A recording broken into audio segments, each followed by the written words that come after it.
Bonjour, dans cette vidéo, nous allons prévoir la réaction privilégiée sous contrôle frontalier. Alors pour cela, nous allons nous intéresser à l'exemple d'un ion qu'on appelle énolate et de ce qu'on appelle une alpha-énone. Alors le premier point, c'est d'identifier la plus haute orbitale occupée et la base vacante de chacune de ces deux espèces. Alors ici, c'est simplement un extrait du diagramme d'orbitale moléculaire. Il y en a d'autres en dessous peuplées et d'autres au-dessus vacantes. Et ce qui va nous intéresser, c'est cette zone-là, c'est-à-dire la plus haute orbitale en énergie où on voit des électrons, et la plus basse où il n'y en a pas. Donc celle-ci, c'est celle qu'on appelle la HO, et celle-là, la BV. Et de la même manière pour l'alpha-énone, ce sont ces deux orbitales-là qui vont nous intéresser.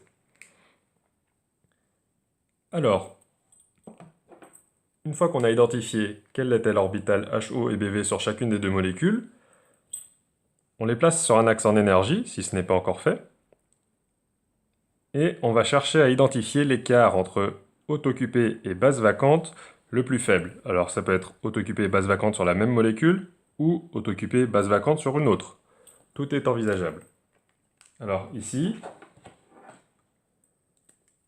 on voit que l'écart le plus faible, ça va être avec cette orbitale occupée là, puisqu'elle est plus haute en énergie que celle-ci. Les dessins ne sont pas à l'échelle, mais là on a moins 7,3 et là moins 10,6 électronvolts. Et pour la base vacante, la plus basse en énergie, c'est celle-là, moins 0,1 électronvolts contre 0,2 ici. Donc l'écart le plus faible sera entre cette orbitale occupée là et cette base vacante là. À ce moment-là, on sait que la réaction privilégiée sous contrôle frontalier sera l'énolate en tant que nucléophile,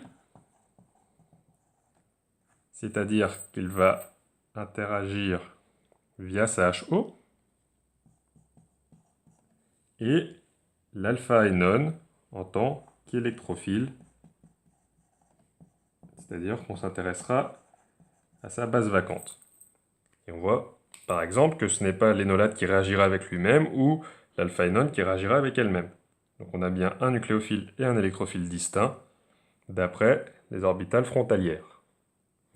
Donc si on récapitule, pour connaître la réaction privilégiée, il faut d'abord identifier la plus haute orbitale occupée et la base vacante de chacune des espèces, les placer sur des axes en énergie, distincts, un par molécule, puis identifier l'écart HO-BV le plus faible en énergie.